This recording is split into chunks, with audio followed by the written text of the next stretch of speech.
Justin into the back of... Oh, Muggleton just has to cross over this crest.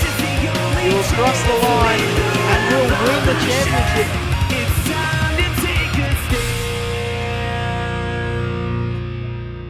Hello, race fans, and welcome to Week 4 of the V8 Supercar America Series, presented by V8 Online. I'm JD Smith, Kane Kraft with me as well to call all the action from the booth tonight as we head out to my home track right there in Braselton, Georgia, none other than Road Atlanta. 22 laps, Canes, and I am ready. It has been an amazing first quarter of the season, and it's going to continue tonight. I can't wait to see what the guys have in store for our fourth installment of this Season 2 season. It has just been an unbelievable start, more than we ever could have expected.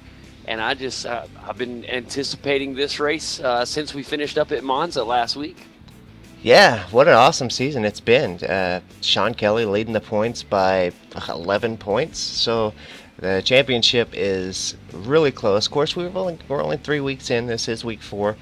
So there's still several drivers in the run for this season's championship. Of course, Shaun Kelly, Marlon McMullen, Vail Riches, even Ethan Grigg-Gault, maybe even Chad Chastain with only 3 races being down. So definitely a possibility that this can go any way here just coming up into week 4.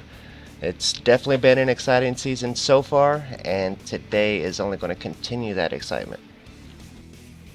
Continue, like we mentioned just a minute ago, 22 laps around Road Atlanta. Road Atlanta usually a staple on the calendar every time we visit this track, but it seems to be on the calendar each and every season, and I feel like we haven't been here in a little while, and that may be entirely incorrect, but maybe it's just because it is my home track and I look forward to it. But there's something I think about it's because we missed the broadcast last season. I think something came up, I think maybe with my mom or something, and we was unable to broadcast the Road Atlanta race last season. I think you're right now that I remember back. But one of the things about this track, not just as a biased opinion, but every time we come here, this is a really good track for racing. I feel like we always have some really good action out on the track. It's never a dull race. Tons of things going on. And usually the way that iRacing schedules this event, it's just the right amount of laps. And I think with 22 laps tonight, it's going to be a really, really good treat for us here in the 4th week. And who knows, we may see a new driver in victory lane for the first time this season. And we mentioned in our post-race report last week, Kane, that in past seasons, we almost knew going into each week who was going to win each race. It was kind of for the battles for 3rd and 4th. And that's not the case this season. We continue to see new guys up in the top of the field each week, and you kind of got to wonder who's going to be up there this week. Will we see a repeat winner, or will we see a new guy down up there in victory lane at the end of this one? It's all exciting, and as the guys are out on the brand new qualifying as we speak, buddy, I'm ready to look at some of the results.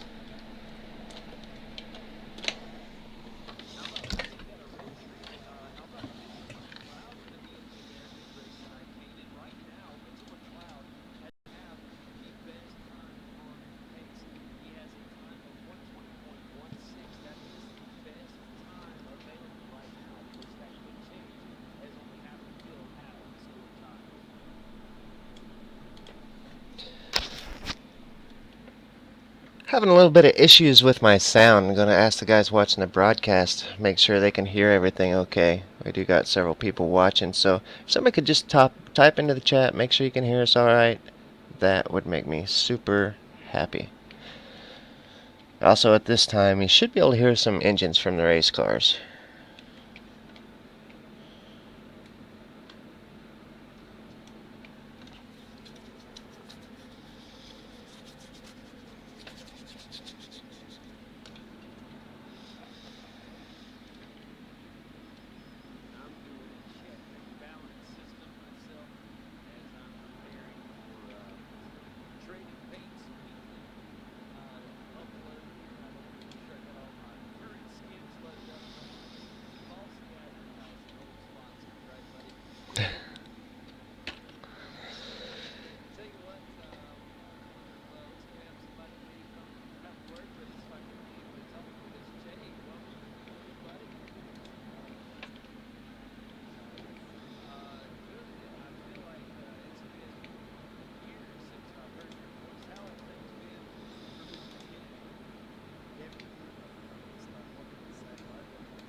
Test.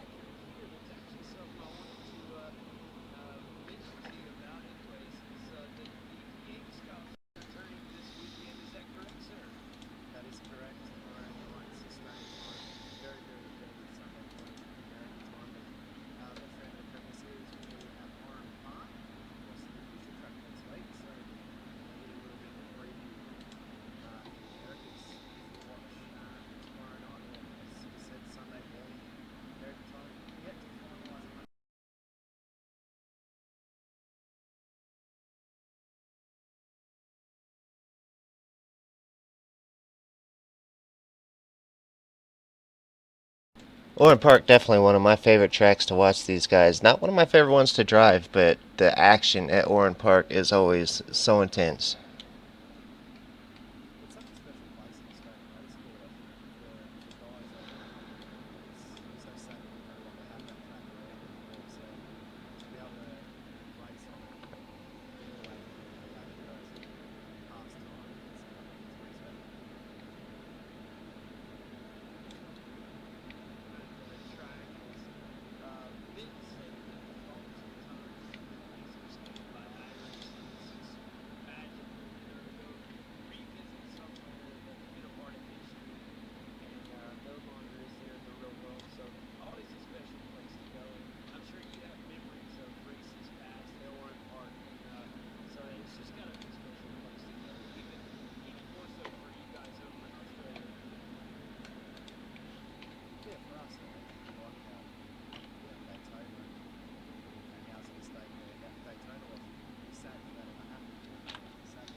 Tell you what, this qualifying has definitely added just that extra element to these public races, this V8 Supercar series, and I love it.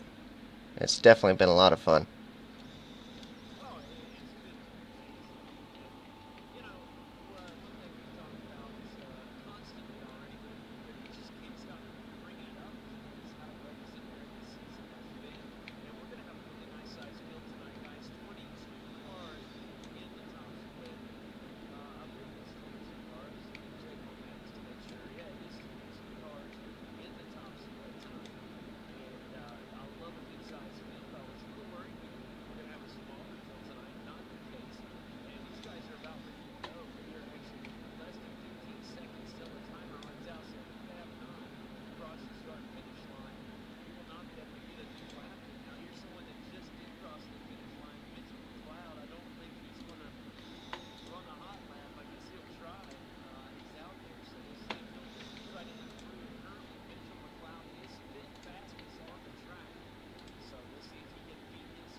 Apexi Ford as Corey Preston in his second incident of the race, and it's only lap 2. He comes out of 6, and everything is looking fine. And, oh, that one was not his fault. He got reared from the back. Caleb Jordan came in way too hot coming into turn 7, and I'm afraid Caleb may have locked the brakes or just totally missed the brakes. You could see he tried to get on him way too late, and the back of the car spun out. He got right into the back of Corey Preston.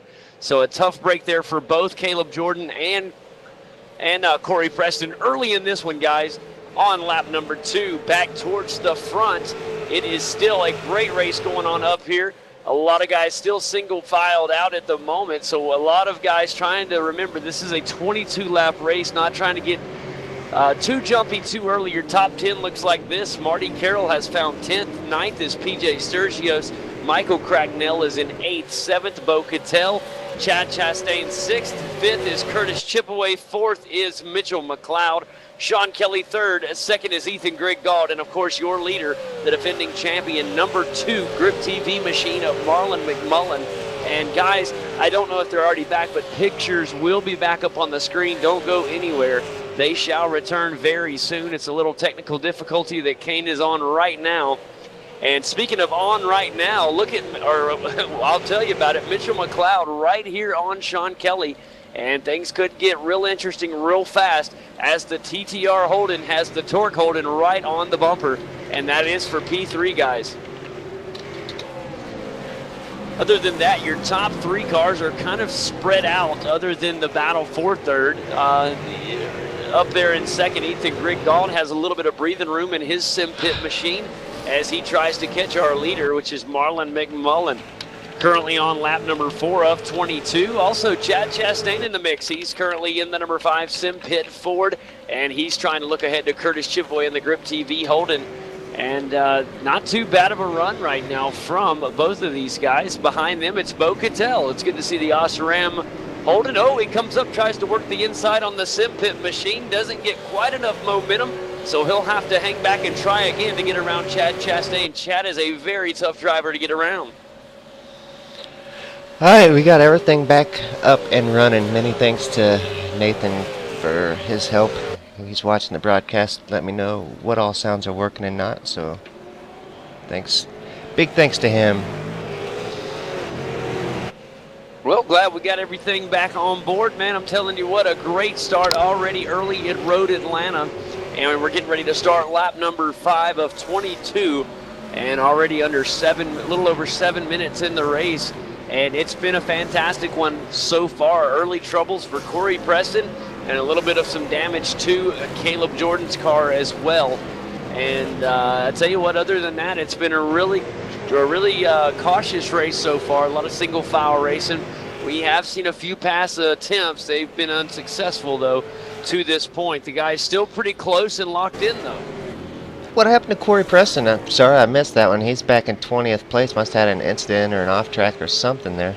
2 incidents for Corey Preston in 2 laps. The first one coming out of turn number 12, coming down that final turn out there.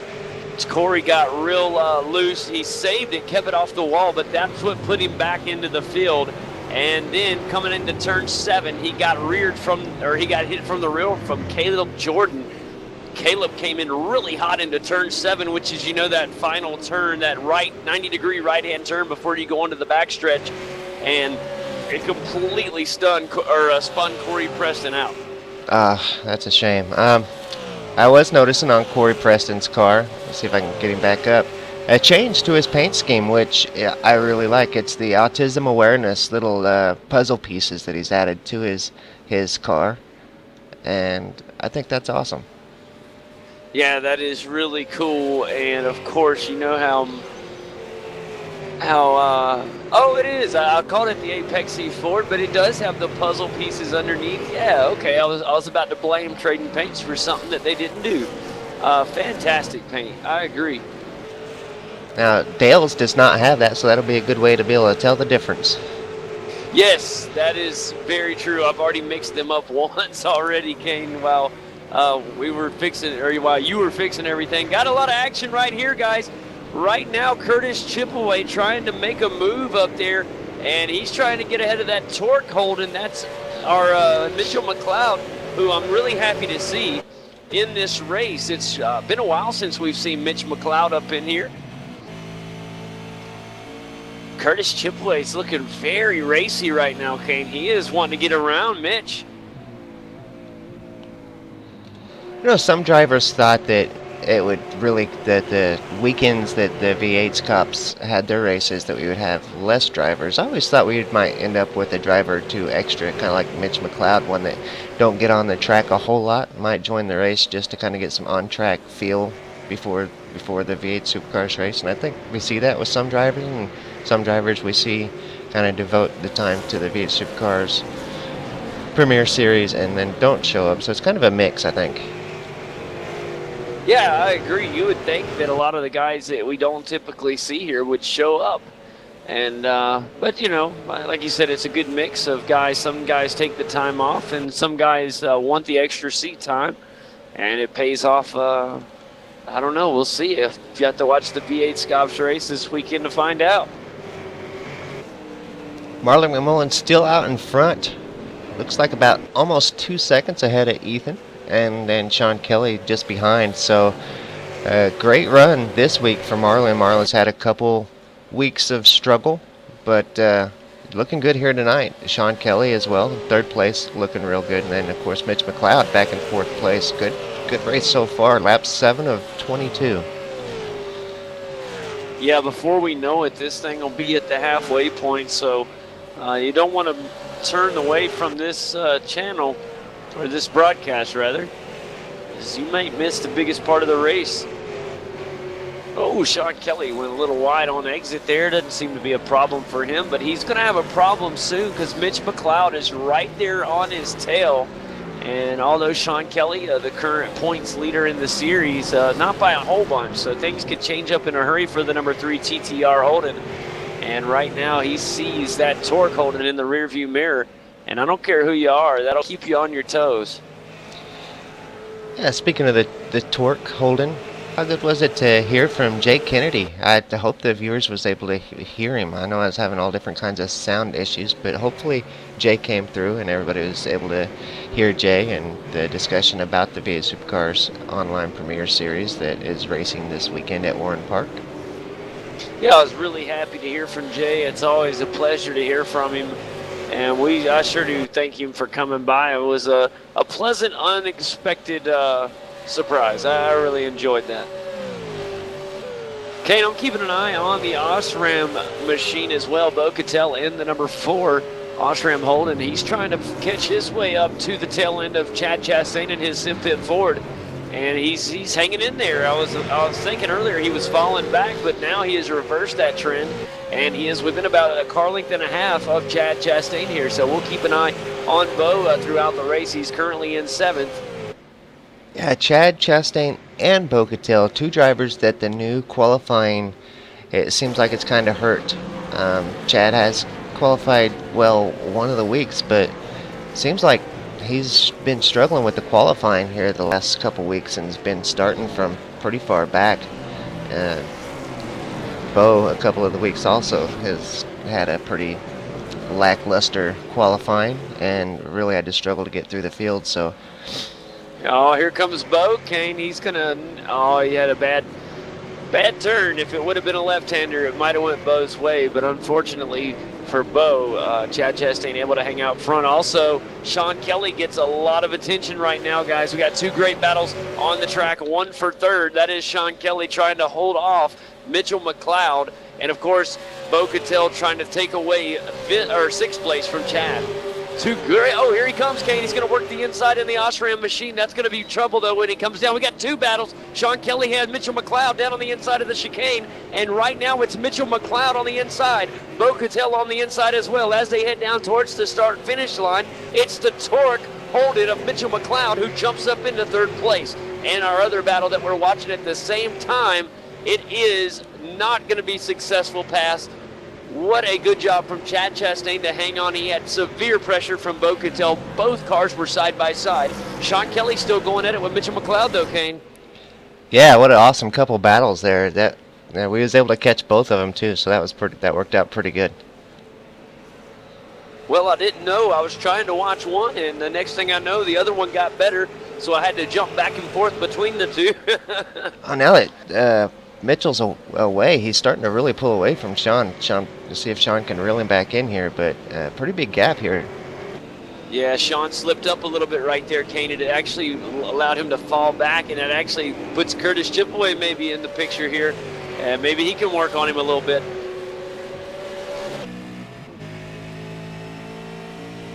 Also checking in on our leader as we are almost to the halfway point in this race.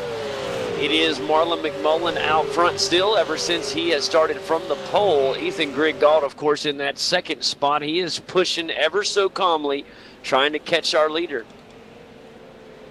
And the start of lap 11, so we are officially halfway into this race, guys. It's been extremely entertaining already, and it should continue to get heated as we continue.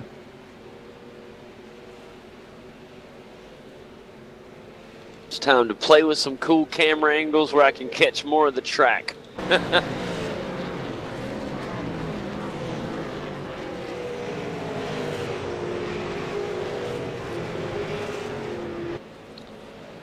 Martin Carroll back in 10th all by himself.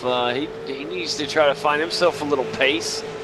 Since the start of the race, how about Mr. Tony Kloosterman? He started 19th. Kane, he has worked his way up into the 14th position for now. That's not bad for the number 20 racing against CP Holden. And I like that paint too. I like the teal and black there on Mr. Tony Kloosterman's number 20 Holden. Of course you do. That's my favorite color. Yeah, another thing I want to mention, a big thank you. I can't say his name very good, and I apologize for that, but Istvan, the guy that makes the cameras, he is unbelievable. He's started making some cameras for us again here in the last couple weeks. He did our Monza cameras last week. And, yeah, his cameras are just unbelievable. Really excited to be having him do the cameras for us for this season here that we're on, and it's going to definitely increase the way the broadcast looks. All right, Kane, I got to point it out, a livery of the week nominee. It's going to be this week. I'm going to give one of my nominees out to the number 17 SDRT Ford Falcon of Mathew Ross-munro, back in 12th position. Absolutely love the black, purple, and white. The hex design with the lightning bolt across the hood. Looks really good. Got the Reaper on the back. Cool paint there.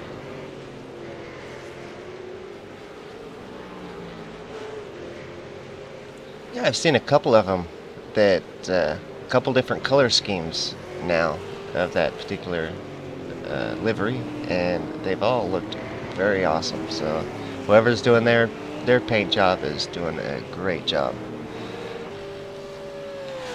Curtis Chippeway is still with the TTR Holden of Shaun Kelly, guys, and Shaun able to hold on to 4th place with no problem for now, but Curtis Chippeway, a very able driver who can get up there and make a lot of things happen in a hurry if you're not careful. I do want to mention Corey Preston, now up to 16th.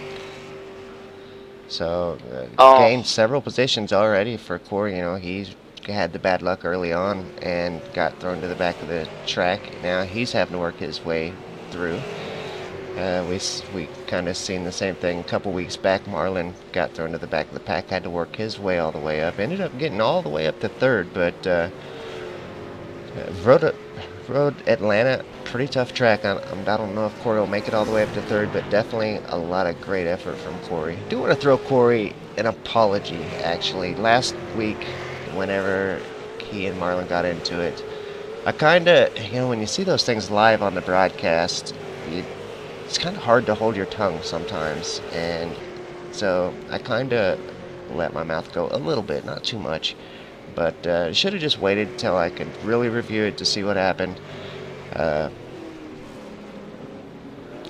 don't have any word for you as far as as far as what if any penalties or anything will be forthcoming, I don't know. It's been submitted to iRacing. iRacing will make any and all decisions, and so it'll be all up to them.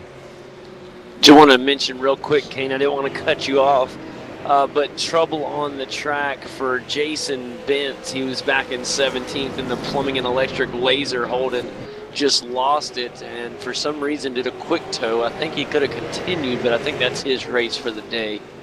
So unfortunate for Jason Bentz, in a really cool livery as well. But while you were talking, Kane, and glad that you threw that apology out, buddy, I have found my livery of the week. Like, bar none, no arguments, ifs, ands, and buts. I love Corey Preston's, Autism Speaks. I love the other one we just saw.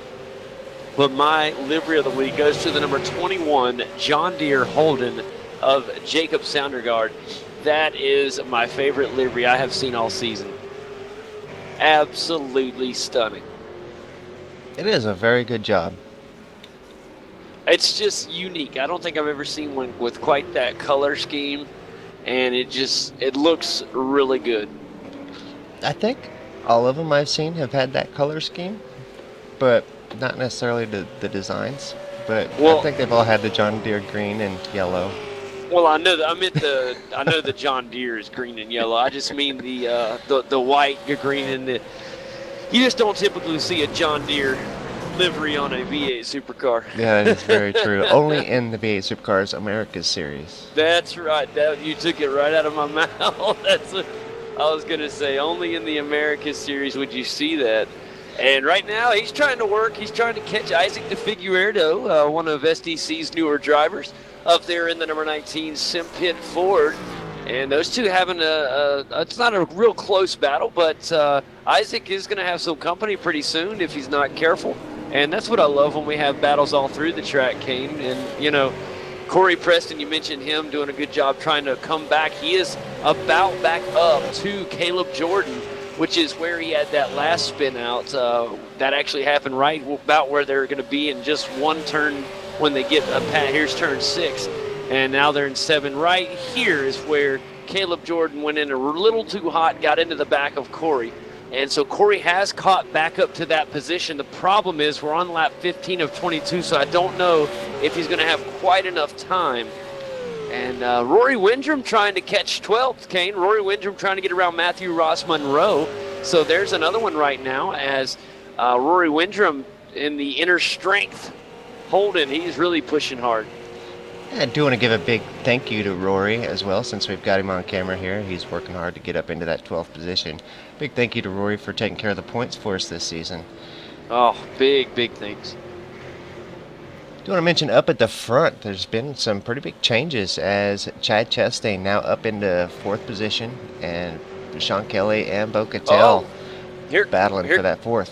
Here comes Beau Cattell's in danger of losing a position, and he will. We got another 2 passes right there, guys, as Beau Cattell falls. And here's another one down on the inside as PJ Sturgio's making contact with the Simpit machine of, it's right behind Beau Cattell. Michael Cracknell getting in with PJ Sturgis and Martin Carroll in the picture as well, guys. I was trying to focus on the Curtis Chippeway as he got around Beau Cattell. So that was just an incredible action-packed moment right there. So much going on. We're going to have more of it right now. Martin Carroll going to look to the inside of PJ. Won't find it. And PJ Sturgio is not afraid of either one of these Simpit machines, Kane. He's right there and he is fighting. Hey, yeah, that's a tough job. Anytime you're right in the middle of a Simpit sandwich, you've got a hard job ahead of you. And a Simpit sandwich. I love it. He falls back to become a slice of bread, so that's going to put the Simpit machines up ahead of PJ. PJ going in hard, trying to get back around Marty Carroll. Marty's still going to come out with the position. Those guys, what a battle. Wow. Unbelievable. And I tell you what, he ain't done. PJ Sturgio's is all over Marty right now. He's going to have to continue. I tell you, he's got some heart, man. He He's not being dirty. He's just racing aggressive, and I like it. I like to see the aggressiveness. He hasn't made any like dire contact or anything like that, but he is pushing forward, showing these guys he's here to race, and he's able to hang with them. His pace is matching Marty's right now, so Marty doing a good job of holding his race line, making sure that he hangs on to this. They're battling for that 9th spot. Yeah, PJ definitely a professional driver. He, of course, has been, I don't know if he's currently in, but I know that he has been in the Pro Series of iRacing, and even in the main F1 championship thing. So he's definitely no stranger to these road races, but yeah, he's got a real high I rating from doing all those races. And so the great thing about seeing PJ here is a lot of times, because he's not real familiar with the car and with the qualifying and everything, he has to start at the back, and so his points will suffer for having to start at the back. And so he comes and races these races knowing that he's more than likely going to take a pretty significant I rating hit. And I love to see him here in the series, and just knowing that he comes and knows he'll take an I rating hit to come race in the series, it just makes me appreciate him that much more. Yeah, it shows you how that he enjoys his car, and that's what you want to see, guys. It ain't, they're not worried about throwing a couple I rating points out to go have a good time in a car that they love to drive, and he's having a good time right now battling with Marty. Beau Cattell has had a tough race here today, but he looks great. It's just, man, I can't believe, as good as he's been driving, that these cars have been able to get around him. Yeah, he's looking at trying to get a little revenge from Curtis Chippeway here. He really hated to falter that position, and he wants to get back up there and try, a little bit wide on exit. And he's trying to get back up there and make something happen. Shaun Kelly is held into 5th place for a while, and I tell you what, ever since Chad Chastain has got past him, he has just sailed on, brother. Chad has got that number 4 Simpit Falcon, and it is booking it. I don't know if he has quite enough time to get up there and try to fight for a podium. Mitchell McLeod is days away, but we are moving, guys. I tell you what, Mitchell McLeod is starting to maybe peek in at trying to catch Ethan Grigg-Gault. And Ethan Grigg-Gault has got his sights set on any type of mistake and any chance of a prayer from our race leader, Marlon McMullen, who has led this thing from the beginning, from the pole, thegriptv.org, holding out in front. And Kane, we can't overlook him just because he's out there sailing. Marlon McMullen with a phenomenal run thus far. Yeah, that's true. I do want to mention with Ethan that he is just still at that 2-second mark behind Marlon. So something happened. Marlon got 2 seconds ahead, but Ethan has kept it at 2 seconds. Marlon ain't been pulling away at all. Oh, no, Ethan's got almost identical pace, 120.5 for Marlon last lap. 4/10 slower from Ethan. GG, man. He got a little bit slower on that lap, lost about 4/10, but he's smooth. I like watching Ethan because he's for as young as a driver as he is, and I don't mean that as far as just his age. I mean that his seat time. He is a green driver. He doesn't have quite, he jumped in this car, and it seems like he got up into this top split in no time, and overnight here he is battling for podiums and battling for wins, and it's just amazing to see somebody that can get in the V8 and learn it that fast.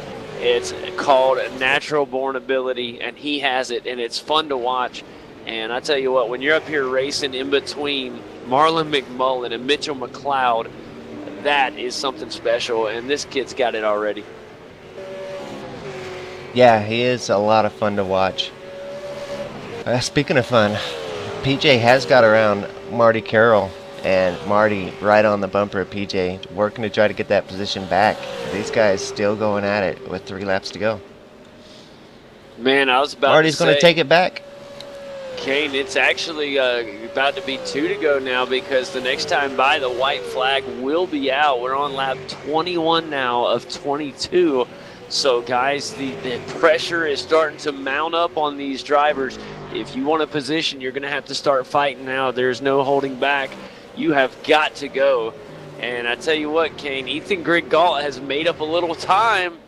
He has. He's made up half a second in the last couple laps. He's 1.5 seconds off the bumper of Marlon McMullen. So, I don't know, with 2 laps left, there is a chance, but there's also equal chance that Mitchell McLeod is going to catch up to Ethan by the end of this thing. Yeah, he is right there.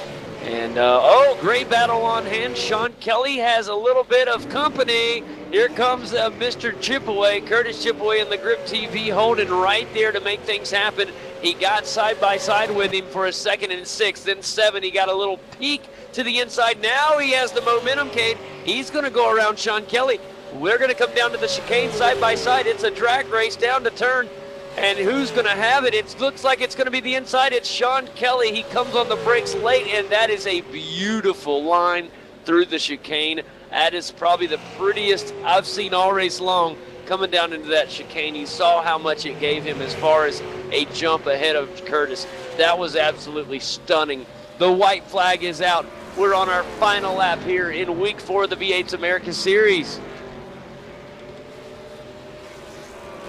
Marty's starting to pull away a little bit from PJ there. So that battle may have come to an end. Beau Cattell still with serious pressure here with Curtis Chippeway, Shaun Kelly. 3-way battle there for that 3rd position. Our leader, Marlon McMullen, coming through turn 7 now. And boy, Ethan Grigg-Gault is pushing his heart out. I don't know if he's going to be able to do it, though. He's going to have to hope for a miracle. And I tell you what, right now the Grip TV machine is sailing towards a victory.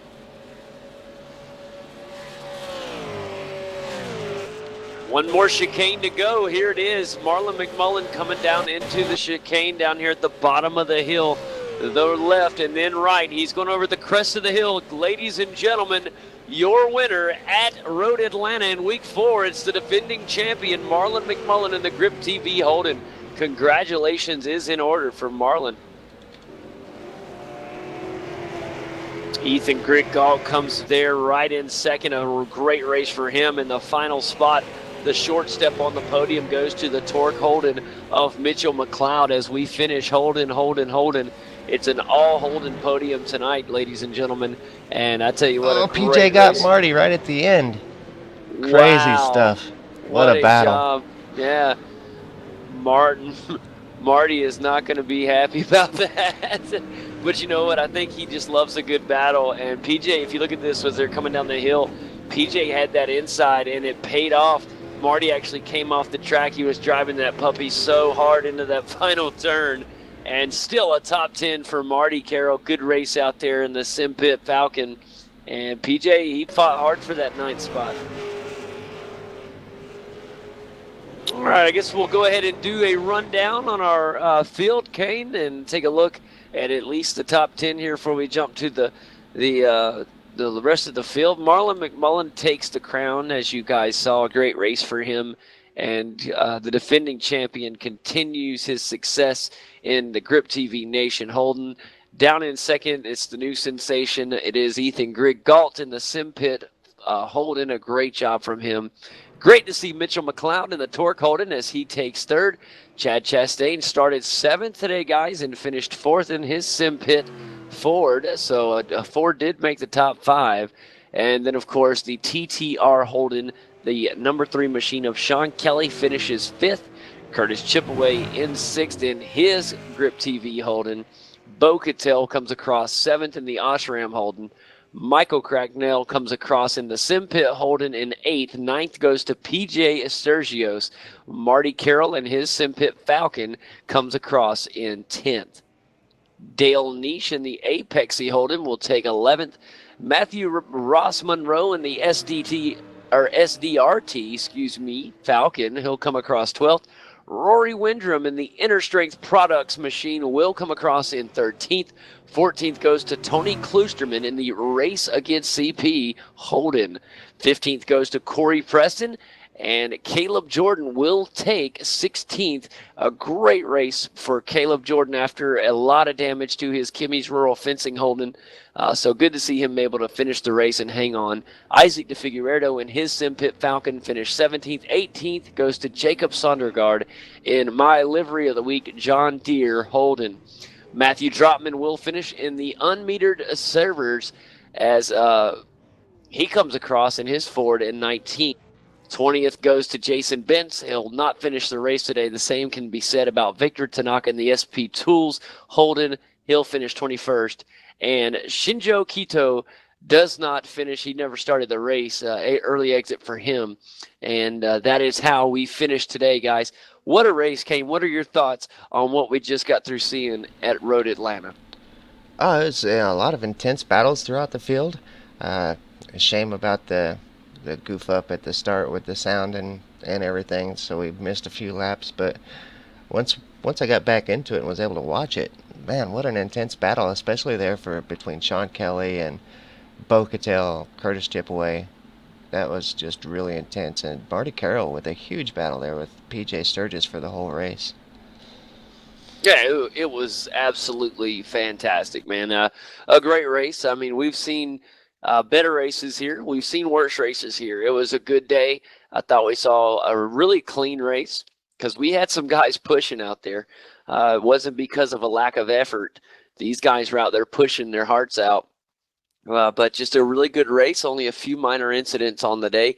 I thought it was a really good race, a great week 4.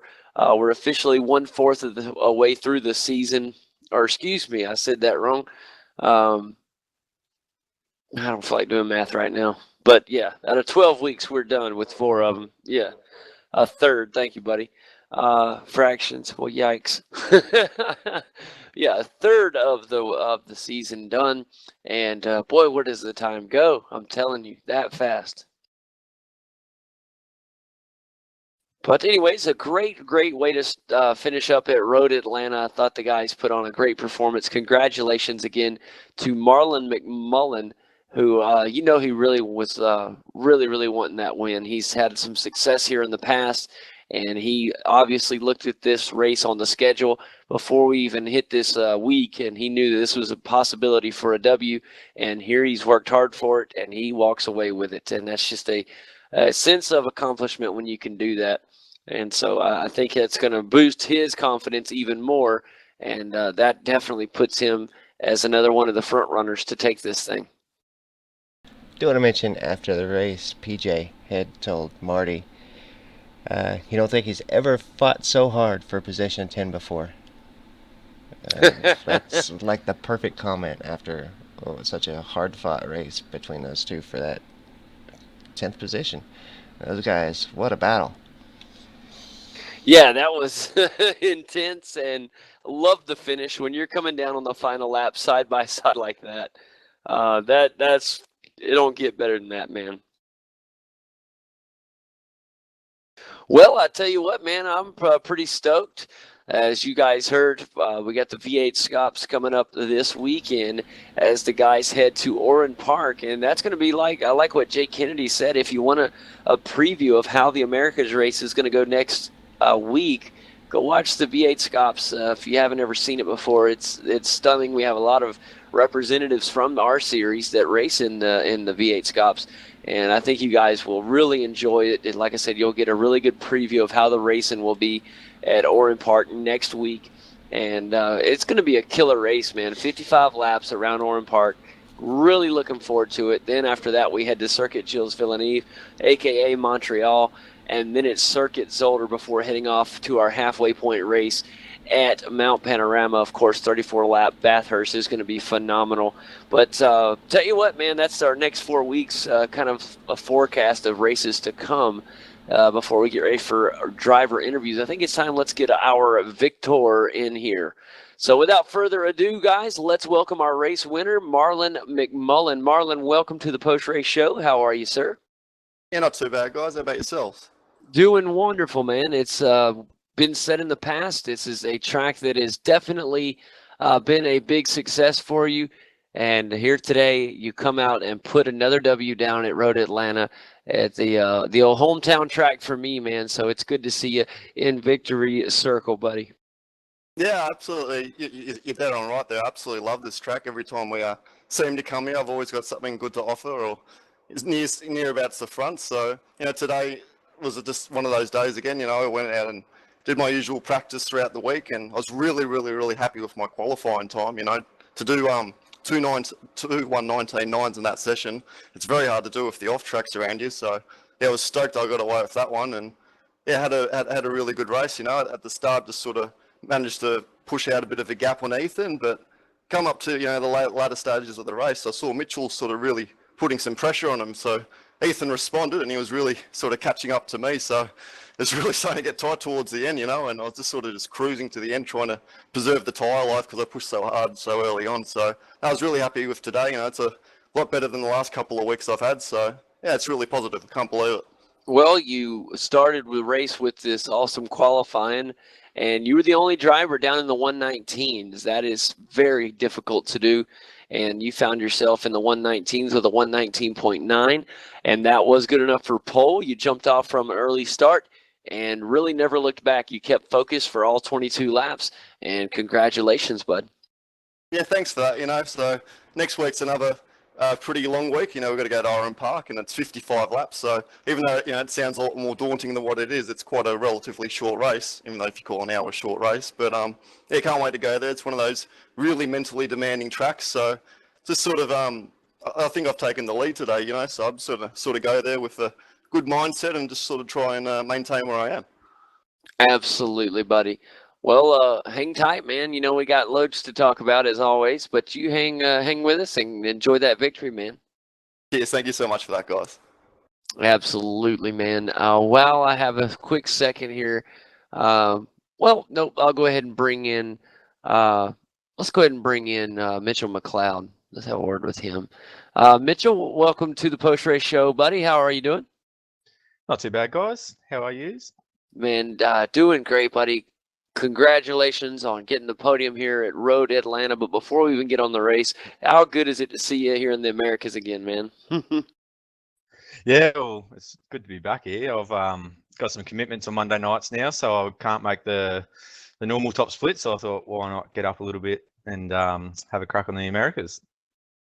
Yeah, and a crack it was, man, coming out and putting down a third place finish, and even in qualifying up until the end of qualifying, you had a pole time for a good part of qualifying, and it almost was good enough for the pole. Just a little bit more of you knock another 2/10 off, you're in there, and but still a great race. Tell me a little bit about what the car felt like out there today. Yeah, well, how close was qualifying? If I had found a 1/10 of a second, I would have been right on Marlon's time. So yeah, I knew I had the pace in it. I just couldn't quite put the lap together. So, yeah, the race turned out a lot better, starting in 5th, and managed to gain a place off the start. And I did no practice starts, which I never do. So that was lucky to fluke that one. But yeah, it was a good old battle with Shaun Kelly, and luckily I got a run, and he covered his line and managed to go around the outside, which I don't know how I actually pulled that off. But yeah, it was good fun. Oh yeah, man. I tell you what, it was fun, and I enjoyed watching it. And like I said, man, anytime you get a chance to come to the Americas race, we'd love to have you. Oh, cheers, guys. It was good fun. Absolutely, buddy. Are you going to run at Oran Park? Yeah, definitely going to have a crack at Oran Park. So I might go do some practice on that now, I reckon. Absolutely. We wish you the best this weekend, man. It's a big race with the V8 Scops there. And like I said, we wish you the best out there. Too easy. Chat to you later. Absolutely, man. That's Mitchell McLeod, everybody, driver of the Torque Holden, and another fantastic performance for him. A great podium, and really impressed. Thought he had a great run today. Let's see. Oh, Ethan's not with us quite yet, so we'll see about getting him or talking to him a little bit later. Let's go ahead and talk to Shaun Kelly. He had a remarkable race out there. Shaun, welcome to the post-race show. How are you, sir? Okay, guys. Feeling that one. Yeah, otherwise pretty good. How we going? Man, that was a really, really intense race, a clean, intense race if you could ever have one. Let's talk about your run for a minute. Qualifying looked pretty good for you, as you had the third fastest time for qualifying, and what a killer lap time you put in as well. 120.02, or no, that was your average. How about that? Your one lap that you had was a 120.021. Fantastic. You were literally a tenth off from the pole, yet you start third. And worked your butt off, man, and finished fifth. A great run out there. Tell me about what the car felt like through those 22 laps. Well, first off, the car was a handful, that's for sure.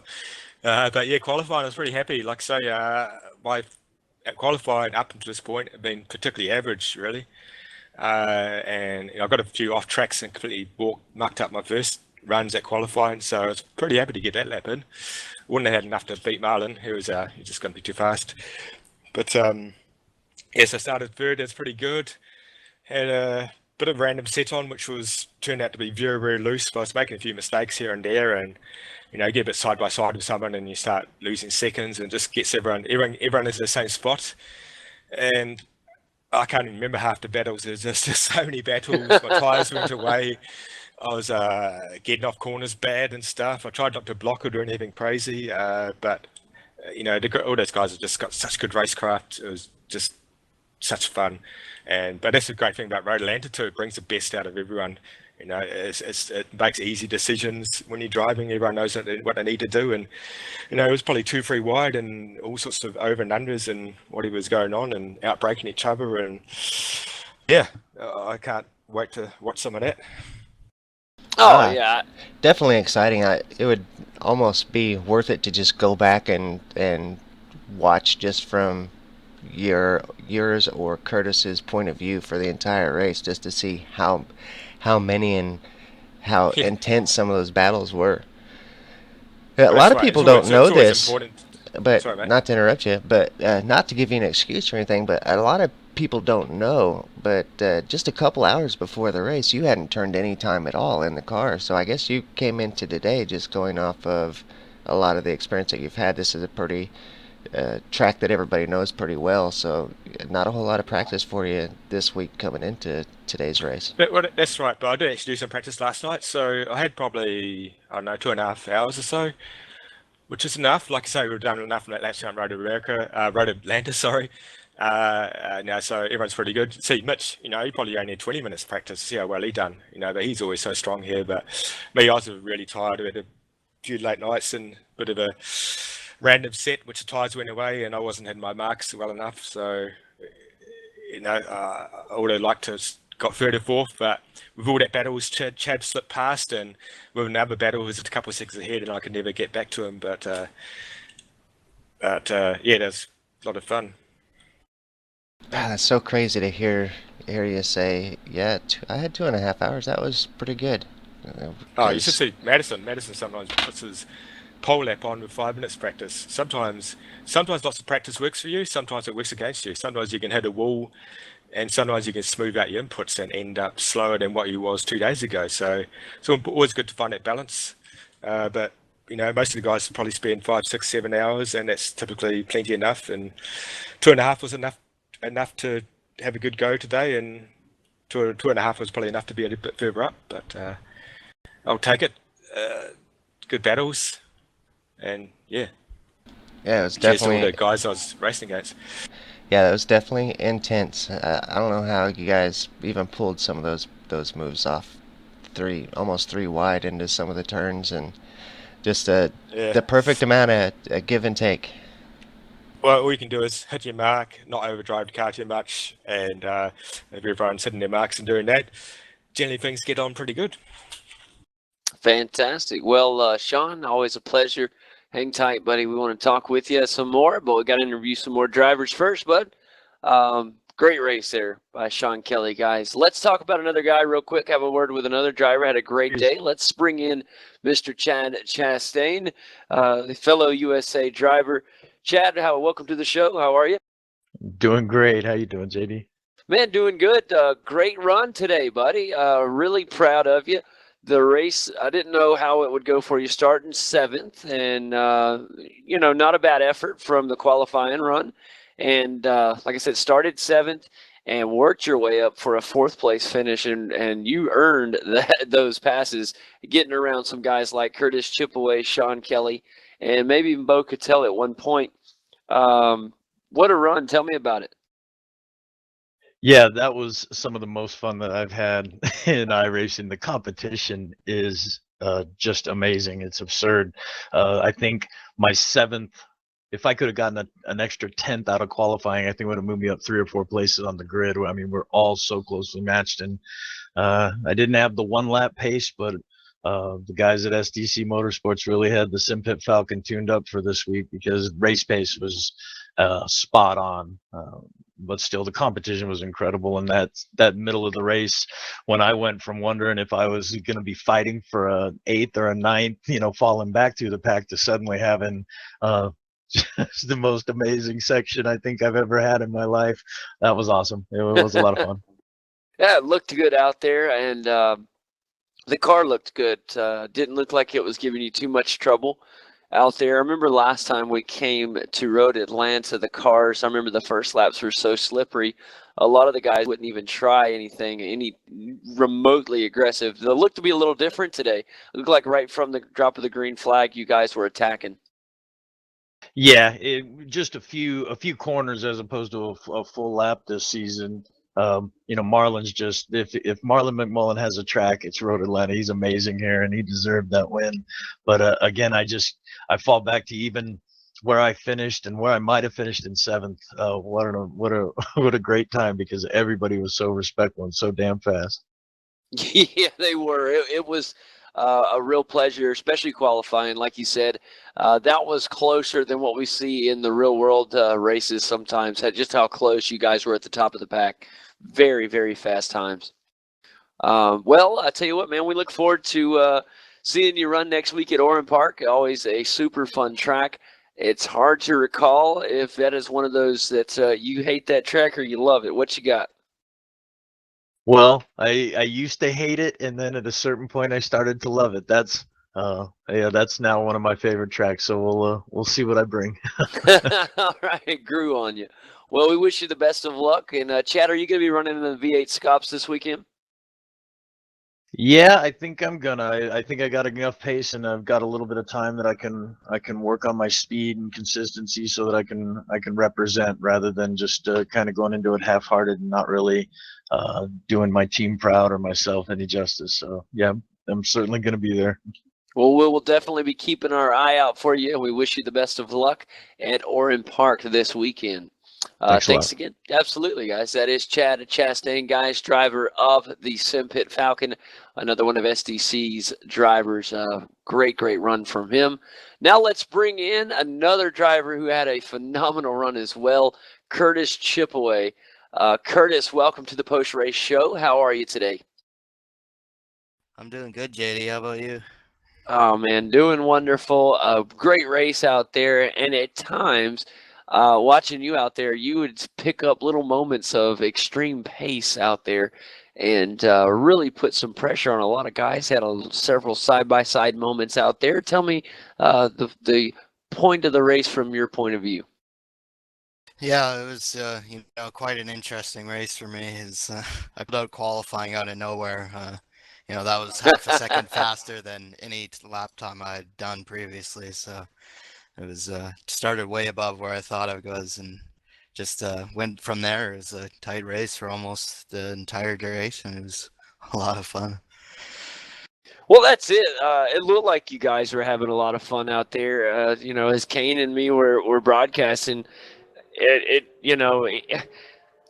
each week, I mean, I don't want to keep repeating this over and over, but it's the honest to God truth, man. This start of this season has been just remarkable. It really has. The competition, I don't know if it's just because you guys have had more time together or more races together, but as a field, you guys are running so well together.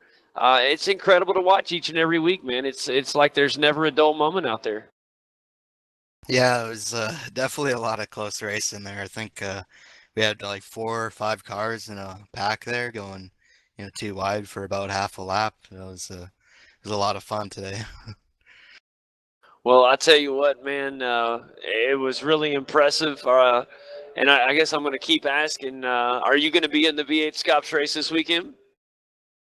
No, I don't have time for it. I wish I did, but I might show up in an endurance round at some point, but that's about it. I wish I had time for it. Man, quite understandable. I've always had to work on the weekends, so I really do understand that. And it's, as they would say, a bummer, but, it's understandable. And like I said, we're just thrilled as can be to have you here in the America Series, buddy. So wish you the best of luck as we get ready to see you next week at Oran Park, man. And you just keep doing what you're doing, man. You're having a really good run, and I was very impressed with the qualifying. Yeah, I got some stern orders from Marlon. Do good in this race. I need you knock some drivers down. So hoping to keep it on next week. Oran Park is not a strength, but I can coast off Marlon. Man, it paid off. You guys looked really good. You put your teammate, helped him get a victory today, and you guys keep that up. You'll be fighting for a championship. Yeah, that's what we're pushing for, trying to get him that win again. I think we can do it. Sounds great, my man. Well, you keep having these kind of races, you'll be right up there competing with him for the win. We're only a third of the way through. There's still 8 races left. You keep finishing up here at the pointy end, you could be up there right in the points. Yeah, I mean that's my goal, but it's definitely not easily attainable, especially being down a week. So we'll see what happens come later in the season, though. That's it. You heard it right here, guys.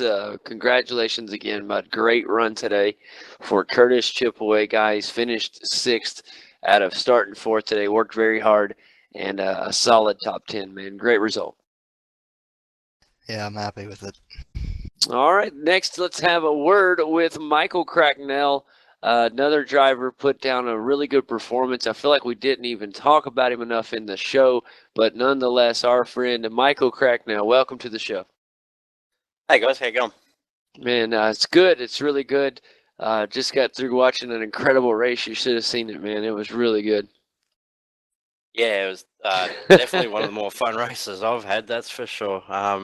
It was first lap side by side with Corey going up to the top of the hill. That was interesting. And then had PJ nipping at my heels most of the race, and I was sort of able to gap him a little bit, but then when I caught Shaun, Curtis and Beau, it sort of all concertinaed, and PJ was there again, and it was just a good fun battle, and it looked like a hell of a lot of fun from where Shaun, Beau and Curtis were running too, and also Chad.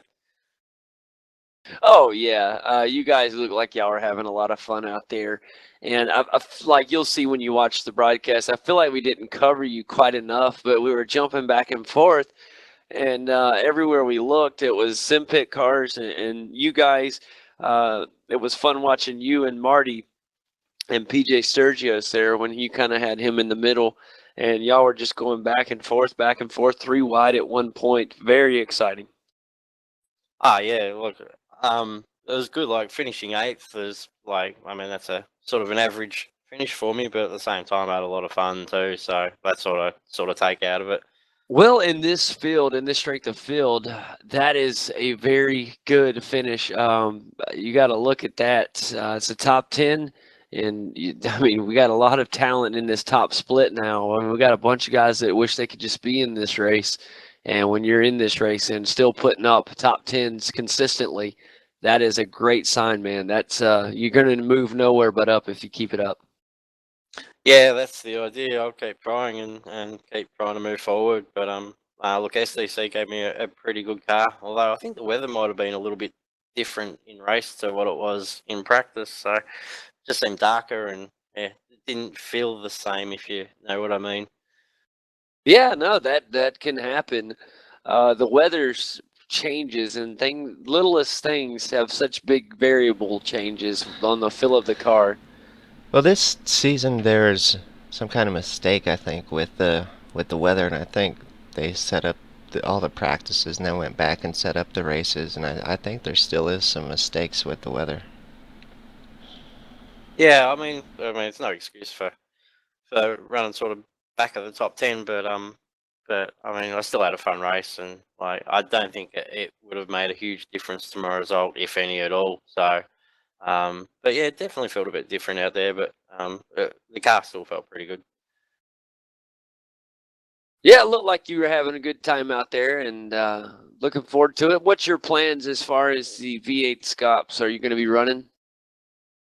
Yeah, I've done some pre-qual the last couple of nights, and I think my current time in that is good enough to make the main game. So I might jump on it a little bit tonight, although I won't have too much time to do it. But yeah, I'll definitely be running it.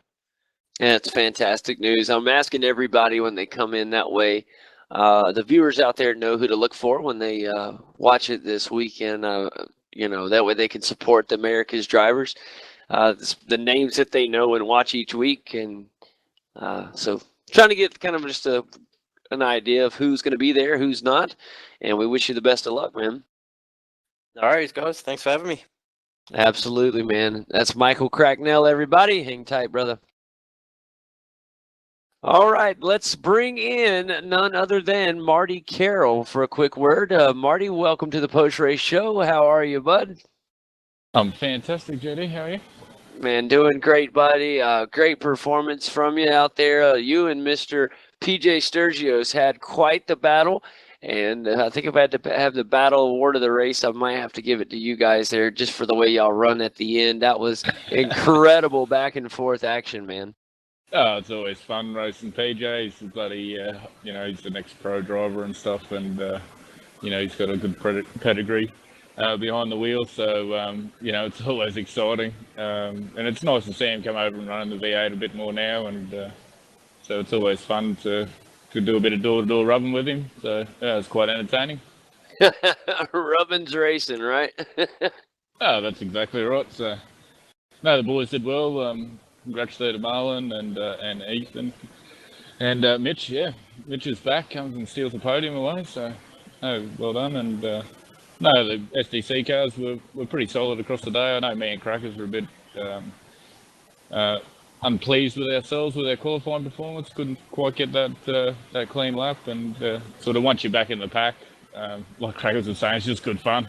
The quality of drivers in the field. 1 week you can be third and next week you're 10th, the same guys. So, you just take your turn when you get them. So, but yeah, no, it's always good fun. No, it really was, man. And I enjoyed it. I think that you keep improving each week, Marty, and getting back to, I know where you want to be as a driver in this series. So just keep up the hard work. And are you planning on running in the V8 Scops this weekend? Yeah, no, I'll be there. So, yeah, unfortunately, we're down a few guys at the moment, so we've got a pretty heavy workload. But, getting the guys prepared for the Premier Series on Sunday night and, go out there and try and put on a show with the rest of the talent in this room. Well, I tell you what, buddy, we wish you the very best of luck. And, of course, all the viewers out there, Marty Carroll, another one that will be in the V8 Scops this weekend. Another reason to go support the America's Series at the V8 Scops. And we wish you the best of luck, Marty. Go out there and rock and roll, man. Yeah, thank you very much, guys. And, beautiful broadcast once again. Thanks a lot, buddy. And next, let's bring in Corey Preston. We'll go ahead and talk with Corey. Corey, welcome to the post-race show. How are you there, Corey? Yeah, I'm pretty good, JD. Oh, fantastic, buddy. Good to have you here on the post-race show. And let's talk a little bit about the race today. I know that wasn't quite what you may have wanted there, but tell me about how the car felt and just how the day was as a whole. Yeah, the day, all things considered, the day was pretty good. I didn't get the best quali, but I was still inside the top 10, I think it was. Yeah, I qualified 10th and got a pretty good start. And as I was just listening to the broadcast, as Crackers said, I went side by side with him up through turns 1 and 2, and that was interesting. And I just made a little tiny error at the end of lap 1, which put me, back. And then I just the tyres were ruined, so I didn't get the most out of the car today. But I'm looking forward to Oran Park next week. I know you're looking forward to Oran Park. You've done well there in the past, so hopefully a big result from you there next week. Yeah, hopefully the hood stays on next week, actually. Speaking of the car looked fantastic, man. I love the added autism awareness on the livery. It looked really good, buddy. Oh, you figured out what that was? Yeah, Kane actually is the one that pointed it out. I did not notice it at first. I was looking from a far out camera angle, and he saw it on the car and said it on the broadcast. And I zoomed in, and when I saw it, I was just like, "Oh man, that is really awesome!" And it looked really good. Yeah, I mean, I think this month's Autism Awareness Month, and I have it myself. So I thought, why not? I'll probably spent a bit too much time painting and not enough time driving this week, especially this morning. But yeah, I want to give a shout out to Dale because he finished 11th. I think he did better than me. He outpaced me, and yeah, he didn't put a foot wrong, I don't think. And yeah, he got a solid result today. So yeah, I'm pretty sure he'll be looking forward to Oran as well. Yeah, he did. He had a really good run out there on the track today. Good to see Dale back up, running good, just shy of a top 10.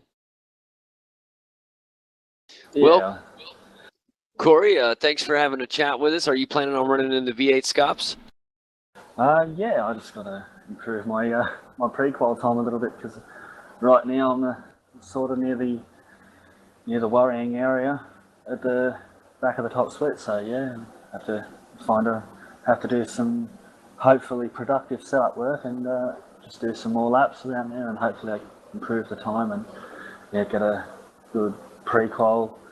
But you only pre-qual to get into the splits, and you hope you do good on the night, which yeah, for me it's been a bit of a weakness there. But yeah, I'm sure with this new computer and how it handles the race starts and that, I think I'll roll out pretty strong Sunday night. I look forward to it, man. Best of luck to you, Corey, and thanks for chatting with us, bud. You're welcome. All right, guys, one more interview. I've been waiting to talk to him. Last but not least, Caleb Jordan, welcome to the show, man. How are you? You're not too bad, guys. How are you? Oh, doing wonderful. Caleb, good race. Considering the way things kind of started for you, and I look at it and look back, and you started 16th from qualifying 16th. Back there, a good run, fought hard early in the race. Got some damage to the car early in the race. I saw when it was at the end of lap 1. Looked like you had got a little bit of damage, maybe some hood damage, and the car probably was a little bit of a handful to drive for the remaining 21 laps, yet you still were able to keep the car running well and finish 16th, man. A really good run considering. Yeah, no, I didn't think I'd be actually racing today because the last couple of days I haven't been able to boot my computer up and Windows wouldn't work, so I was quite worried if I couldn't race today. But yeah, 16th isn't a bad position to be in the top split. Top split 3 weeks in a row, and hoping I can still make it. Just like to give a shout out to my other teammates, Daniel Ackland, who won second split, so it's another good second split win for him. So. No, yeah, that's awesome. I saw him in here for a minute, and I was going to interview him, but he popped out. So tell him that we said congratulations, and it's a really good job from him. And like we always say, you keep winning the second splits, you'll be in the top split with us in no time. Yeah, I wasn't. Top split is a flipping hard and fast race, and when you get that week where you find the rhythm in the track and you get good pace and you can race against the guys that you've always wanted to race against, it can be a really good battle, and I always like watching the broadcast and looking at all the battles that have happened, and it's really good entertainment.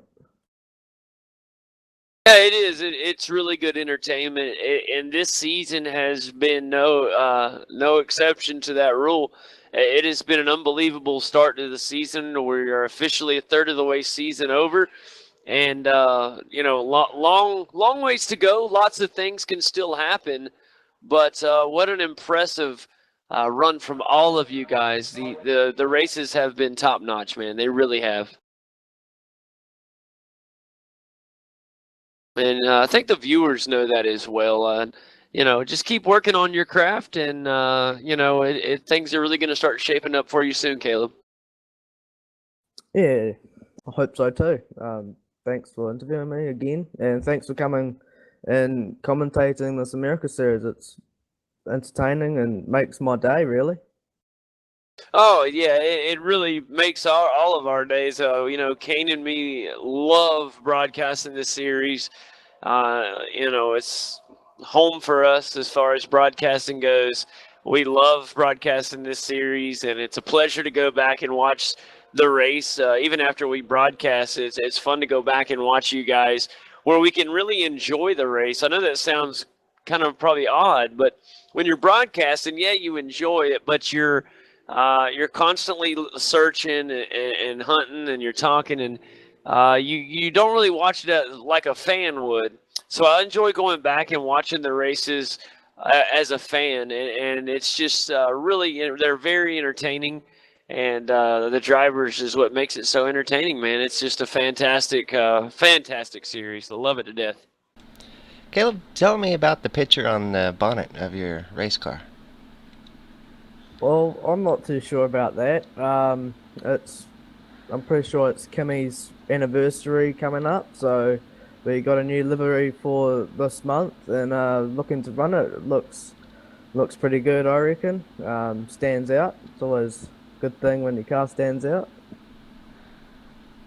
Yeah, that's true. I like the livery as a whole. There's a photo of somebody on the hood. I didn't know if it was a special deal or not.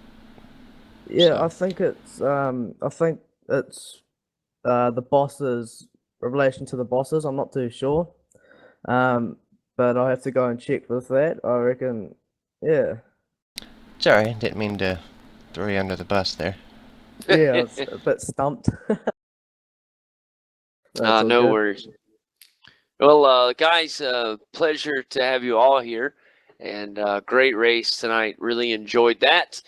And if we talk to you guys, the ones that are going to be in the V8 Scops, we wish you the best of luck. I'll look forward to watching that. I probably won't be able to watch it until probably Monday. But anyways, I will be watching, and we wish you guys the best of luck. And so here we are at the post-race show. Another week is complete, and it was very, very, very entertaining. And I tell you what, man, what do you guys have this week, man? I'm kind of open to anything you guys have for the show this week. Anything you'd like to bring up on the post-race show? I'll let y'all lead off tonight. And as always, let's not all jump and talk at once, I got something. Go ahead, Marlon.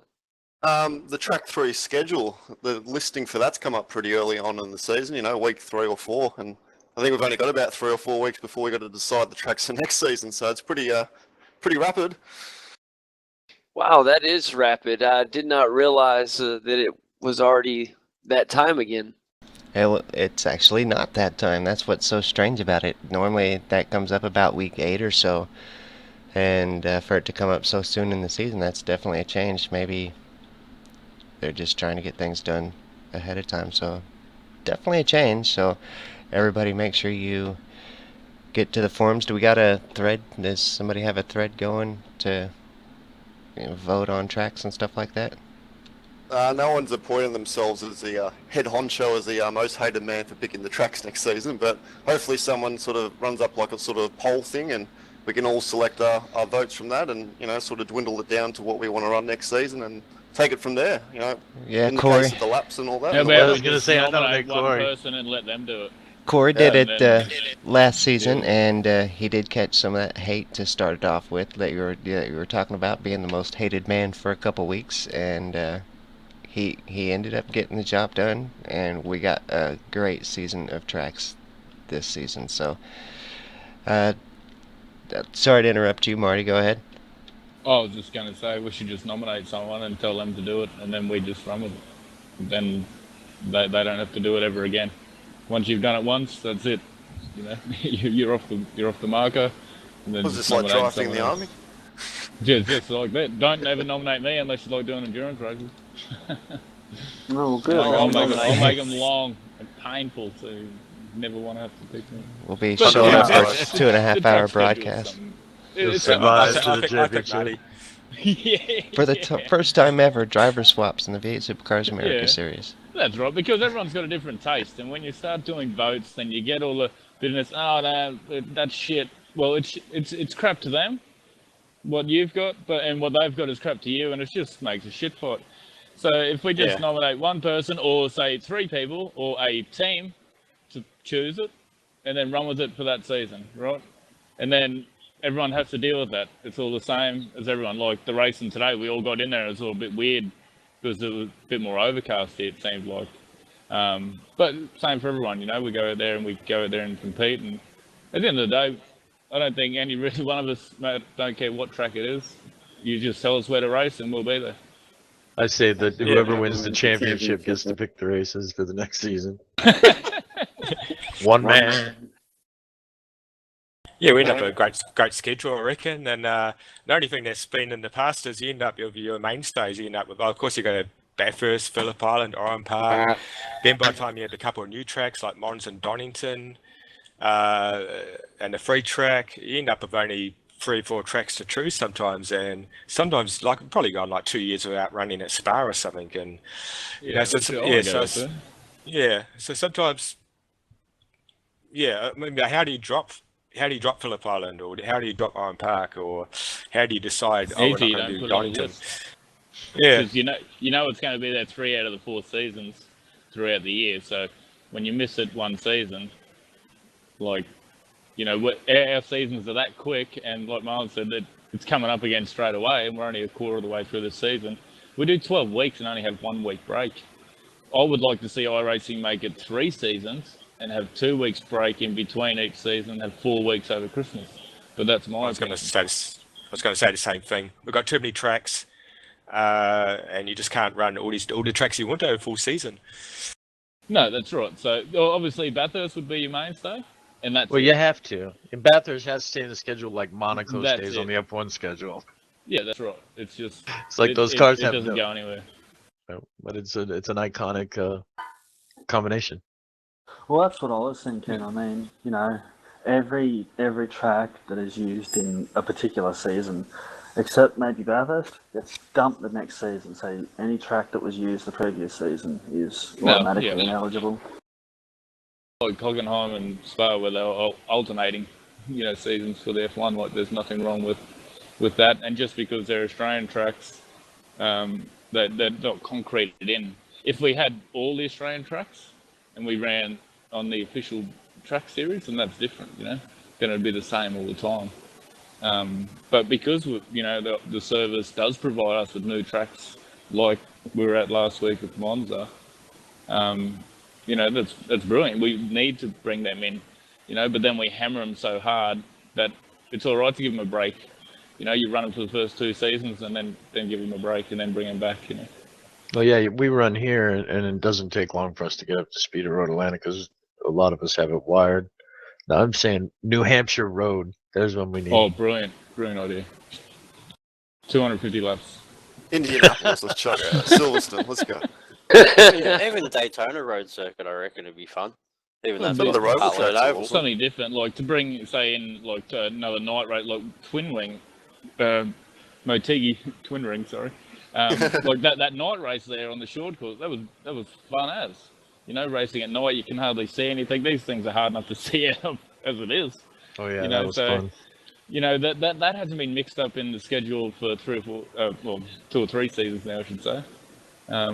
You know, so, you know, we haven't had a night race for a while and stuff, so that's things for people to consider. And, you know, we can give, you know, Oran Park or Phillip Island a break, because a lot of us mainstay drivers that compete in the Premier Series, we're going to be competing on that track anyway.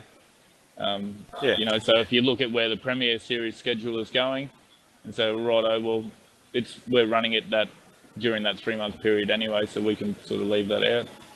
or you might want to run them while they're there, so you're saving a bit of team workload. But that's the challenge of it all, and that's why if you're the person picking the list, you're the most hated person for the month. I guess, because you can never please everybody. Yeah, all those tracks need to come back at some point. They're all great tracks, all good fun. That's it. They all got their own niche thing that we all love about them or hate about them. But when we're out there competing on them, at the end of the day, it's just let's go at it. Let's put on a show. When are they bringing dirt ovals out? Let's race on them. Yes. Yeah, we don't. We're just racers. You just tell us where to race. Like, get someone else to pick it. Don't bother us. Just tell us where to turn up, and we'll be there. Yeah. Yeah, I mean, as you say, Marty, with the rovals and stuff, it would be good. Like, I don't see what everybody's problem is with having a roval in the course. Like, everybody makes the sort of excuse, but the start line's always on a banking. Well, in the Star Mazda, they have a rolling start for the one oval race that they do, and also for when the Skip Barber does. Oh, is it the Skip Barber that does an oval? Might be something else, but yeah, whenever a road series goes to an oval or a roval per se, they always put a rolling start in there anyway. So I think, in my mind, an oval like Daytona road course would be, perfectly acceptable for the championship. Charlotte Road is a nice course. The infield. Silly. Yeah. You've already picked your Hampshire. That's awesome. It's really not It's bad. tight and windy, and that is just crazy, ridiculous, and that would be so much fun. Yeah, New Hampshire, the one that goes road. out of the track and you kind of go out into that little woodsy area. Yep, and up over like a little hill and then You come miss back the down. apex, you're off. You're out of the server. It links you back to pit box, and you overshoot. It's unreal. Can you imagine the drafting on say Daytona the road course there? Like, a fair bit of it's oval, and the drafting would just make such exciting racing and really good viewing too. And don't forget that this more. coming season we can limit fuel as well. So we could end up with some pit stop races next season. I'm looking forward to that. Limit it to 25% fuel, 2 stops minimum. We might have some upset drivers if we did that, but let's say we go with at least one stop for at least half the races, and I'd then say 3, probably. Or They usually third, do 3. yeah, third. 3 or 4, yeah. I'd say give us 6. Give us 6 pit stop races. 4 sprints, 4 pit stops, 4 driver swaps. There you go. Boom. Yeah. Yep. So all the driver swaps you drop rounds. Every 5 laps, every 2 laps you go. No one would turn up for them because I just treat them all as their drop rounds. Well, the driver swaps thing also, like, there's quite a few privateers that do this that wouldn't be able to find a driver. I don't know whether they could calculate it in, but have the driver swap 4 races as double points or something like that, to make people see racing. A lot of options. Yeah, lots of options, so I don't know. It's if you ask me to do it, there'll be 12 Enduros. 12 Enduros. Heard that, man. Driver swap Enduros or just straight up Enduros? I'd rather just compete. Yep, no, like 2.5 hour races, single driver, 2 pit stops. Well, I think our races are too short, but then again, not all races, because this is the official series, so it's not just for broadcast. This is an actual series that people race on every day, or they're supposed to. Yeah, and that's what the beauty of the Premier with V8's online, running the Premier series instead of broadcasting the SOF race on the Monday nights, which SDC bringing a little highlight package to now, just to keep some interest in it there. But that concept is that they take the fastest 80 drivers for that week for the pre-qualifying, put the bottom 40 in there for a pre-race entertainment sprint round, so it gives people a taste, and we get top 40 guys re-qualify. They have an hour and a half long race. It's a proper race weekend, and that's how I like to race. Like, I would I would nominate a season that would make the races overlap, so you wouldn't have your 2 time slots. So I'd rather prepare for one decent race than, when you get a lot of sprint rounds, you get a lot of aggravation. Like I run in a lot of ovals, and you run C fixed. It's a wreck fest because it's 25 laps to get to the front now, But you run the A fixed, well, it's 100 laps. So people, cruise up at the speed, and they spread out, and you get long green flag runs. It's just the sprint races to the longer sort of semi-endurance races, you could almost call them. Definitely, entice better driving, because people aren't always in a hurry. They don't need that spot right now. They can get it later. Yeah, tonight's race is almost a procession, but exactly what you said, Martin. Marty, before about two pit stop races.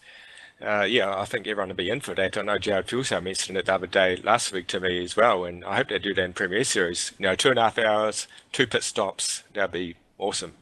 Yeah, and that's sort of your maximum for your single driver. But, I'd rather prepare for a race like that. Like I know you would came from Jarrad, like a lot of the guys, we thirst for that sort of competition because it takes in your conditioning, your focus, everything. A lot of us can focus for 45 minutes to an hour, but once it gets over that hour 15 mark, little brain fades here and there, creeps some mistakes in, so it rewards you more consistent drivers and isn't so reliant on qualifying, because that's one of my weak areas. It sure does. Like one of my weak areas is the first 15 minutes of race sometimes. It takes me 10, 15 minutes to get myself sorted. Then the race is mostly over. Yeah, I know that if we start doing those 2.5 hour solo driver things, I'm going to have to start working out. Just put your beer fridge further away from your rig, so when you're practicing, you can walk further. Yeah, you need to stop working out so you have more time. The last Spa 2.4 hours that was ever held before they got the driver swaps and that in, me and Dale did one of those solo, and my God, never again. I was so mentally exhausted at the end of 2.5 hours. I thought, no, I'm never doing this again, never. And the endurance races that I've run, you get your back starts hurting. Every muscle in your back and shoulders and all that is just so painful after wheeling the car for 2.5 hours when you're just not used to it. No, yeah, especially one of these beasts, so it definitely, it brings another aspect into, the parity, get that real world inertia, and that is, those guys, they got lateral G's jamming on them as well while trying to focus and concentrate, and they've got car fumes, I've got an ashtray and a beer on one side and a computer on the other. Yeah, don't know how to do it. I mean, 55 degrees or so. Yeah. Insanely hot. I just can't imagine it. Yeah, but it's just part of the conditioning, and, the sim racing community, has grown over the last, 4 and a bit years I've been in here, and especially the V8 community, the standard of drivers, and we've seen drivers go, get real world drives and do well and be able to, be prepared, from sim racing to go and do that by being physically fit. Like we look at Muggo when he had to give up iRacing, for that season and a half to concentrate for the academy, but he, people don't realise he was on fitness program, weights program, nutritional bloody diets, all this, all in preparation for when he got his opportunity, And it paid off and put him ahead. Oh yeah, definitely. And that, and that's just what we're all, we're all here, we all compete, we all turn up each week and put in the effort, and sometimes preparing yourself for one big event can be better than preparing for lots of multiple events, because you have that mindset that I'll get another crack at it if I stuff this one up. Yeah, it's great. I mean, there's more strategy, like I say, more preparation, more heartbreak, sweeter success. The higher and the low, the lower. Yeah, that's what we want. Yeah, that's it. And I think if we can mix a little bit of that in, to coincide with the Premier Series, mix a bit of that in with the official. Because the beauty with the iRacing servers is that they listen to us as a community. If we want something, and it's reasonable, we get it. So if we want to put those 3 long races in, have your 4 sprint rounds and then have your your 7 other normal hour 15 races. So I think the first thing that would need to be done to move to slightly longer races and pit stop races is basically move up a license level, because that puts it into a zone where you can sort of start doing stuff like that.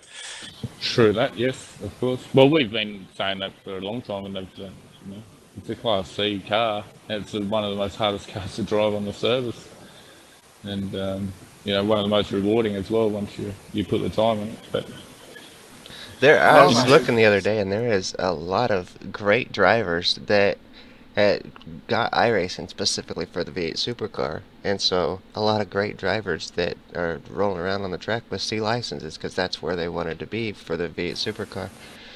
And definitely A licensed skilled drivers, but drive around with the yellow stripe. Yeah, sometimes it's just because you don't do the mandatory races to move up the next level. I think I'm still on B, and lots of people are in the same boat. Yeah, I know. Yeah, people have been on F 5-6 years, still on B, 4.99. They just have no desire to go up. They don't need to. And plus, but see, the cheeky part about that is that you actually get less incident points deducted off your safety rating by being a lower class, as where an A class, cops a heavier penalty. Imagine what it's like. Sorry, Corey. I almost think we need to make the V8 a D class car, just to get some more people, and just in case people have a bad week and they lose their C license, like I have once before. That's a pretty bad week. Yeah. Well, it used to be really hard 3-4 years ago when the slightest little bit of contact, you get 4 times. There was horrendous days. Yeah, they do got the car worked out pretty good now. It seems like the contact don't tear your car completely up. Well, I remember when we first started broadcasting, just a little rear ender would send you to the pits for repairs. Yeah, but that was with the old live axle Falcon. That car was a heap of crap. I actually, has anybody ever actually tried going back and driving the old car? I don't know how we did it. It's. Yeah. I accidentally joined one of our old leagues. They still had it there because some of the people hadn't bought the new car. Mm-hmm. And I just, forward, quick, got in there. Oh, this is going to be interesting. How did I set these things up before? 5 minutes left in practice before the race. And it was fun.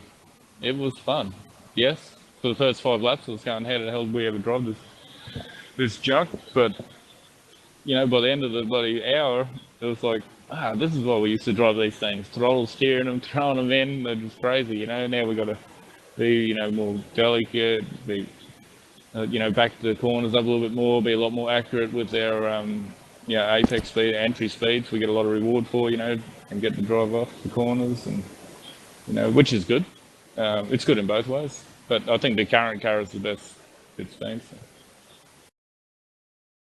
Yeah, I mean, the introduction of the independent rear suspension, and there's certainly all the weight moved rearwards a little bit, has certainly changed the whole dynamics of the car, and you certainly have to drive it differently. Like at first we were all sort of saying, oh yeah, this feels exactly the same as the old car, and then as we started to push it harder and harder, we quickly found out, oh wait, we don't know what to do now. How do you set this thing up? I think we were all scratching our heads for like the first couple of weeks.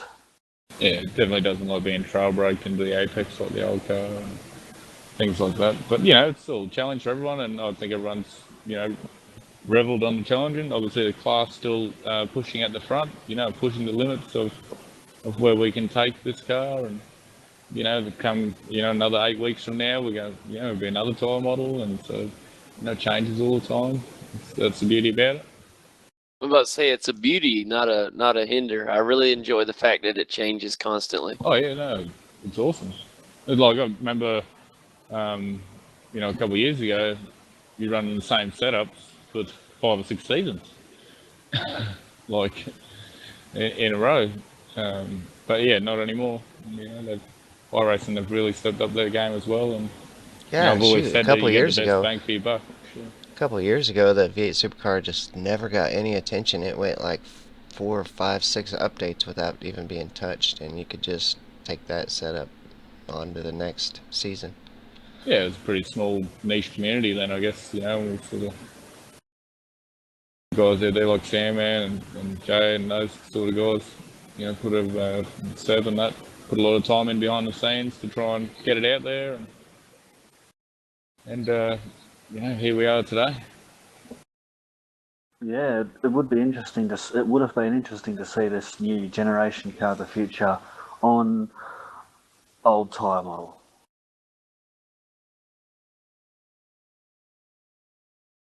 I just wouldn't drive. It'd be horrible. I've seen videos of old tyre model, like the first tyre model the Falcon was on, and I was like, I wasn't into iRacing when I was. When it had when no this was around. sidewall flex, it's just instant snap overs for you. I miss the old tire model. It was a hell of a drifting car, man. Yeah, It's a lot of fun. We don't all blessed with the skills you have, guys.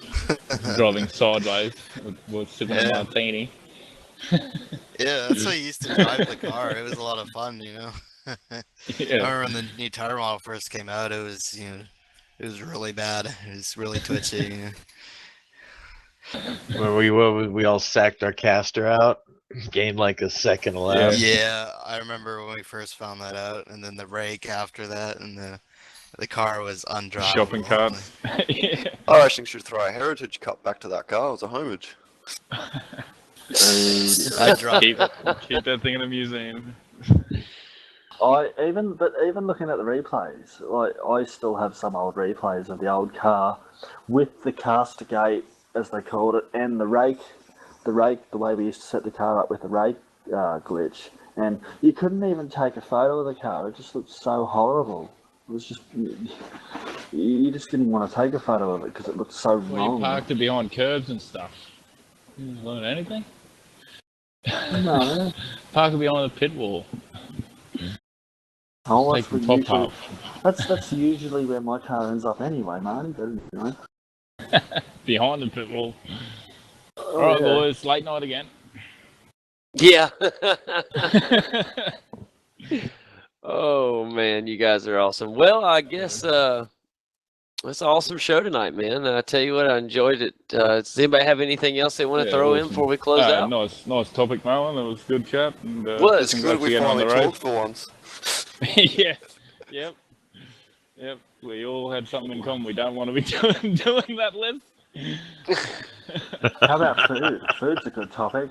I like food. No, we're not going back there again. Oh, That's come bad on. territory. Come on. Food. Nutella cookies. Come on. Somebody say something. No more food segments. Today. I'm pretty bloody hungry. My daughter's gonna be angry if we get on a big food topic. I gotta go pick her up from work. I'm 6 minutes over. Uh-oh. So yeah, we'll go ahead and close things out. Guys, It thank you hasn't so gone much. for 2 hours yet. This must be a record. The shortest post-race show ever. That's right. Come on. Well, since we had our time change, it kind of took some of the time away from our broadcast. Normally they're like just at or just over 2 hours, and now I guess it took about 20 minutes or so. I can't look at the time to see how long it is though. Yeah, about 20 Let's minutes. wrap it up. Wrap it up. That's it. Take it away, JD. That's it, guys. No, thank you all very much, man. Really, really enjoyed it. Fantastic race tonight. Once again, for those listening, make sure you guys go and check out the V8 Scops or V8 Supercar Online Premier Series this weekend. They'll be at Orland Park. It's a great preview and a great lead-in for our race next week here in the Americas. And for everybody here, man, thanks a lot. I'm JD Smith, Kane Craft with me, and we'll look forward to you next week from Orland Park. Y'all have a good night.